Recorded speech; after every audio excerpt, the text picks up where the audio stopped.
Atenção, patriotas!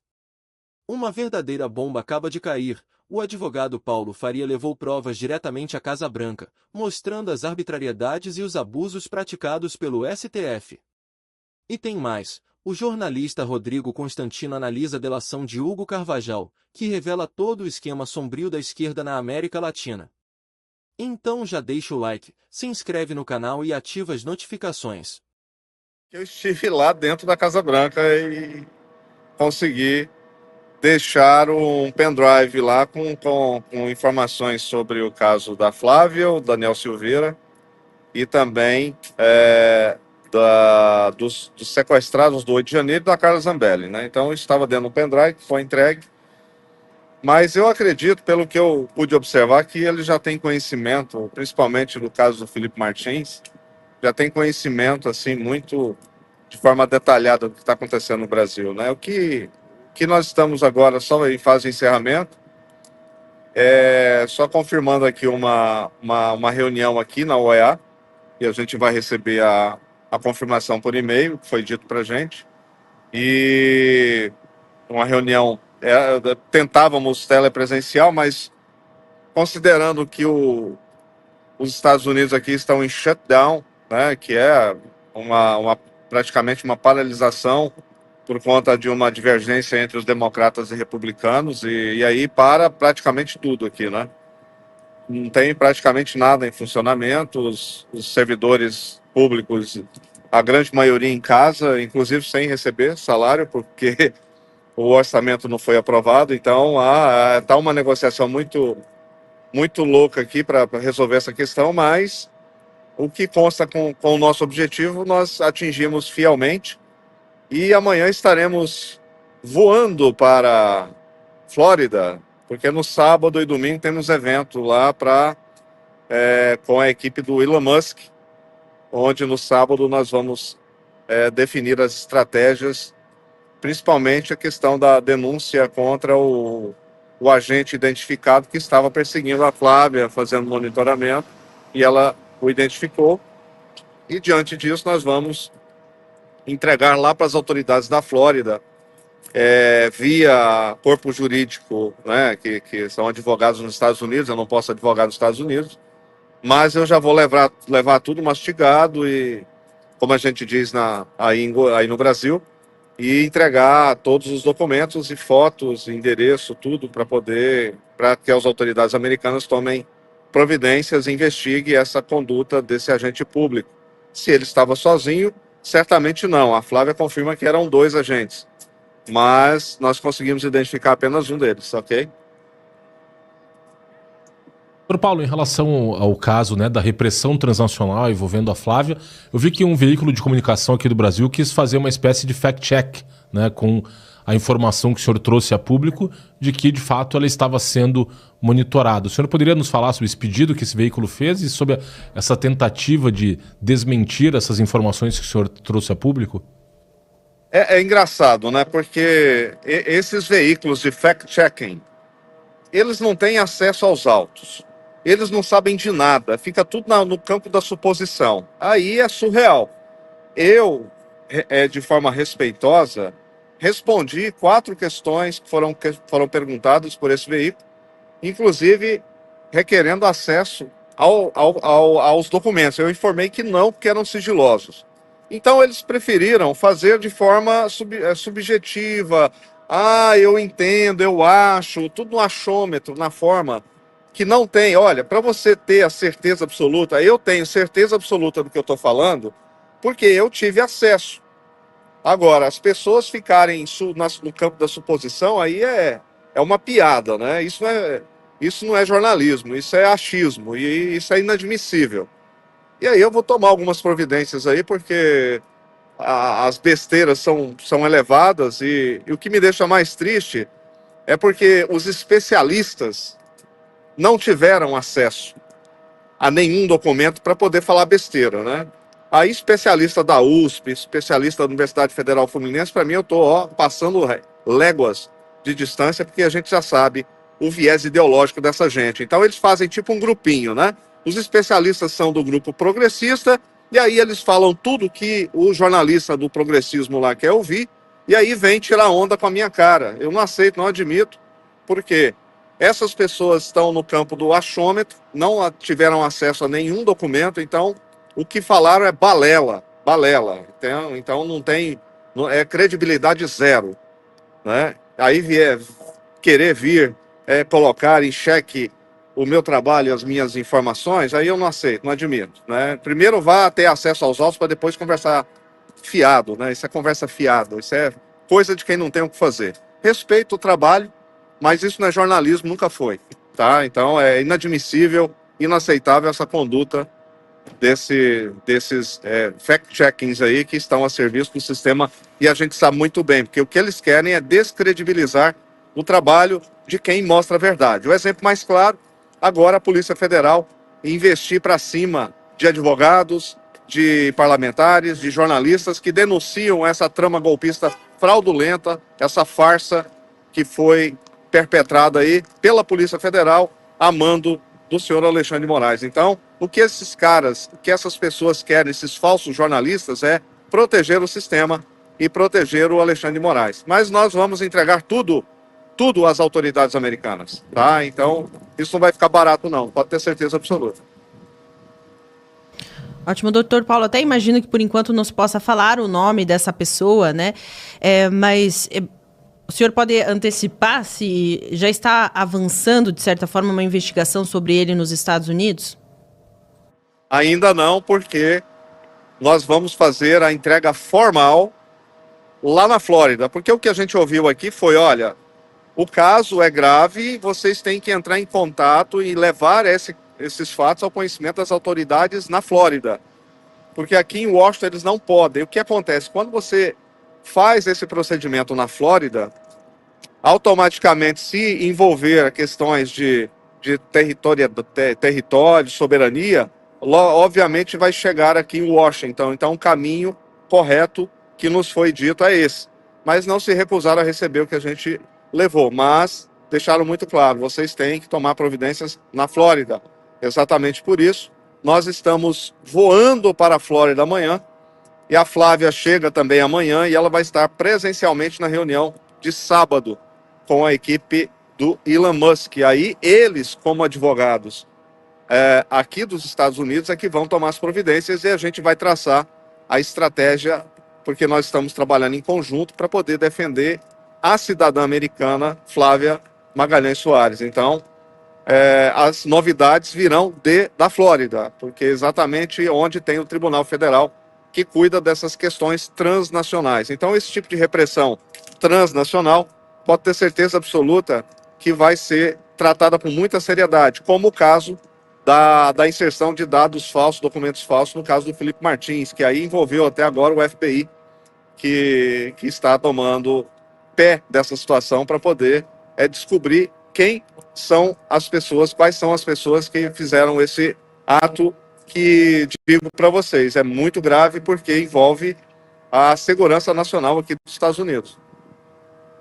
Perfeito, doutor Paulo. Até aproveitando aqui a sua companhia, gostaria de saber também como está a Flávia Magalhães nesse momento. Eu imagino que desde que o senhor chegou aí aos Estados Unidos, ela deve estar, inclusive, mais tranquila, né? Se sentindo um pouco mais protegida. Como é que está? Que a gente já entrevistou a Flávia aqui em outros momentos, quando ela tinha acabado de descobrir, né, várias dessas questões que o senhor trouxe aqui, e ela estava bastante abalada. Não, ela continua abalada, e ela ficou ainda mais, Mariana, quando ela identificou. Você precisa ver a reação dela quando ela identificou o agente público que estava em frente para ela lá onde ela estava na manifestação em Fort Lauderdale em 25 de fevereiro. Então, ela não está bem, está realmente apavorada e com medo. E é justamente por isso que nós decidimos que iríamos para a Flórida para poder tomar providências lá onde é a competência, né, aqui nos Estados Unidos, para iniciar esse procedimento de investigação e identificação desse agente público ou agentes públicos, porque, segundo informações, era mais de um agente público ou ex-agente público. A gente vai aí levar essas informações e documentos para as autoridades americanas lá na Flórida. Aí, a partir disso daí é que os desdobramentos vão se realizar. Mas a Flávia está realmente apavorada e com medo. e aí a gente vai pedir também uma proteção para ela, Mariana. Ótimo, até em relação a isso também, né? Está ficando mais claro, de certa forma, ou mais claro, uma convergência entre os casos, outros nomes, outros alvos do ministro Alexandre de Moraes aí também nos Estados Unidos, outros nomes aparecendo além da Flávia Magalhães, outras pessoas estariam sendo monitoradas aí? Sim, inclusive quem confirmou isso foi o Eduardo Taliaferro. Ele, quando nós estávamos numa audiência com a Advocacy International e também na IDF, que é a Alliance Defend Freedom, ele disse com todas as letras que ele foi monitorado lá e abordado lá na Itália, lá em Roma. E ele também disse claramente que esse é o modus operandi do Alexandre de Moraes. Tanto é que ele falou claramente que as ordens eram para monitorar Rodrigo Constantino, Paulo Figueiredo, Alan dos Santos, principalmente o Alan dos Santos. Aí vocês devem se lembrar que a conversa entre o Marco Antônio Vargas e o José Ayrton foi muito clara. Como eles estavam insatisfeitos, o ministro estava insatisfeitíssimo com a postura da polícia, da Interpol, eles até falaram em tom jocoso de mandar jagunços aqui nos Estados Unidos para poder prender. Na realidade, isso não é prisão, isso é sequestro, para poder prender o cidadão brasileiro dentro do solo americano. O caso da Flávia é diferente. E aí que esse pessoal desse fact-checking aí que eles comeram mosca, porque o caso da Flávia é uma cidadã americana perseguida e monitorada diretamente de solo americano. É diferente do Alan, que é cidadão brasileiro e não tem cidadania americana. O Constantino tem cidadania americana. O Paulo Figueiredo não tem. Então, essa é a diferença. É isso que esse pessoal não entende ou finge não entender. A gravidade da situação é porque a Flávia é cidadã americana, foi censurada dentro dos Estados Unidos, e isso é o grande X da questão aqui para as autoridades americanas da violação transnacional à liberdade de expressão, à primeira emenda da Constituição americana, também a 14ª, e aí agora a gravidade dessa situação envolvendo esse agente público ou ex-agente público, a gente não pode afirmar se hoje ele é agente da Polícia Federal, que estava monitorando a Flávia em 25 de fevereiro. E não foi só a Flávia, não.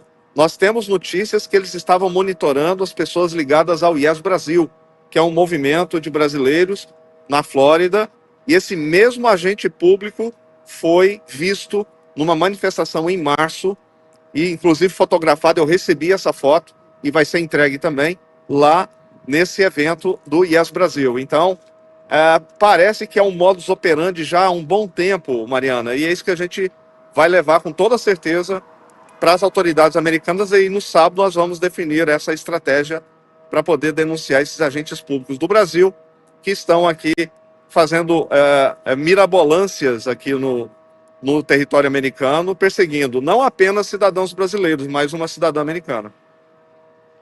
Perfeito, doutor Paulo. Eu sei que o senhor está aí, né, na correria, com compromissos. Eu só queria tirar mais uma dúvida, que é o seguinte: a gente viu aí, especialmente por conta do caso Felipe Martins, que agora mais claramente a Polícia Federal vai mirar advogados e influenciadores digitais. Então, eu gostaria de ouvir do senhor, se o senhor fica com um pouco mais de preocupação nesse momento, ainda mais o senhor, né, tão atuante aí em diversos casos, Daniel Silveira, Flávia Magalhães, e o senhor sempre trazendo sua opinião muito claramente, se o senhor tem um receio maior aí a partir de agora por conta disso. Zero, porque eu estou no exercício da minha profissão. Eu afirmo com todas as letras que essa trama farsa, essa farsa da trama golpista, é uma farsa sem precedentes. Eu não tenho medo de Fábio Chor, de Alexandre de Moraes, eu não tenho medo de ninguém. Então, o que acontece? Eu estou dentro da lei. Quem está fora da lei são eles. Eu não tenho nenhum receio de estar aqui gritando para o mundo inteiro que as atrocidades que eles estão cometendo aí no Brasil. E estarei também reafirmando o meu compromisso com a lei, com a Constituição aí dentro do Brasil, denunciando todas essas violações, principalmente essa farsa que foi montada no caso do Felipe Martins. É uma farsa e os agentes públicos envolvidos têm que ir para a cadeia, presos, serem presos, e perder os cargos e ficarem inelegíveis, no mínimo por 16 anos, para poder criar vergonha na cara e não fazer esse tipo de coisa, né? Porque violar a lei e a Constituição é inaceitável. Nós temos leis. Aqui nos Estados Unidos, funciona o império das leis. Aí no Brasil é o império dos homens, o império do conluio, do conchavo, ou seja, do interesse privado, particular. É muito diferente. E nós que enfrentamos esses conchavos, conluios, essas farsas, nós sofremos claramente perseguições, mas nós seguimos firme. Chiquini também, ou seja, todos os advogados, Ana Paula Henkel, todo mundo que defende a verdade e que será perseguido com certeza, temos que ficar unidos para poder vencer essa batalha. Não será fácil, mas vamos seguir em frente. Não, eu imagino que a velha imprensa vai tentar abafar o caso, mas vai ser impossível consegui-lo totalmente, né? Porque a coisa vai feder demais. Ele está com a audiência marcada, ele está prometendo entregar provas, né? A justiça americana é séria, então não é só gogó, não é só denunciar, apesar do que ele era alguém muito próximo ali, chefe de inteligência do governo Hugo Chávez, né? Mas ele vai apresentar as provas de que a ditadura venezuelana financiou campanhas continente afora, inclusive a do Lula e do Petro. Ora, isso torna a presidência do Lula ilegítima. Isso torna o PT passível de cassação com o seu mandato, com o seu registro de partido, porque é vedada pela lei eleitoral brasileira qualquer financiamento estrangeiro por motivos óbvios, né? Se tem uma eleição local, doméstica, seria uma afronta à soberania nacional que grupos organizados, partidos estrangeiros, ONGs, pudessem irrigar cofres de uma determinada campanha ou outra.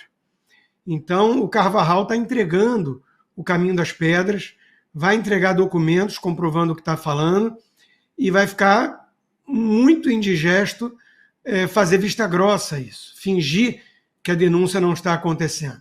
Até porque a gente sabe que a justiça colombiana é mais séria que a brasileira, em que pese o presidente socialista, que acha que traficante é trabalhador e quer legalizar cocaína, né? Enquanto que o Lula, por sua vez, acha que culpado é o usuário, né? Em que pese essa apologia toda aos traficantes, a verdade é que a justiça colombiana é mais independente. E ali, quando chegar esse material, vai ter consequências.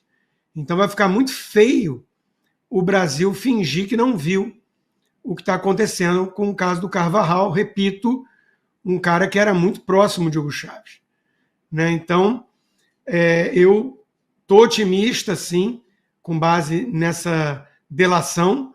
Eu acho que isso vai afetar. Eu posso não ser tão otimista a ponto de imaginar que vai acontecer o que deveria acontecer, o PT ter seu registro cassado como partido. Mas o desgaste na narrativa, pelo menos isso, vai ser inevitável.